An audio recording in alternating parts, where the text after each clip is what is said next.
পরিবারকে বাঁচাতে হলে শরীয়ত মানতে হবে। কি করতে হবে?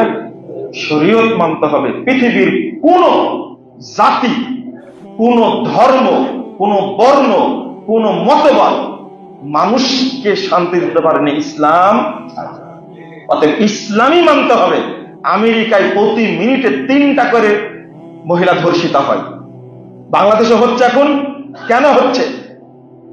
বাংলাদেশ সব বিশ্ববিদ্যালয়গুলো যৌনপল্লী হয়ে গেছে। এটা কি জানেন আপনারা? প্রত্যেকটা হোটেল হলো যৌনপল্লী। কেউ খোঁজ রাখে না।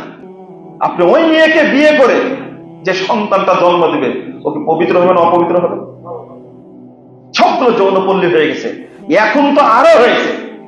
এখন তো প্রশাসন একটা লাগাম ছাড়া। এখন যান বিশ্ববিদ্যালয়ে যান, আপনাকে চোখ ঢেকে যেতে হবে, দেখতে পারবেন না।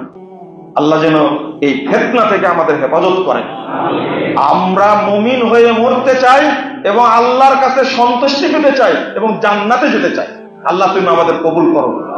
আল্লাহ যেন আমাদের পরিবার। মুহাম্মদ টেলিভিশন, সত্যের জয় সব সময়।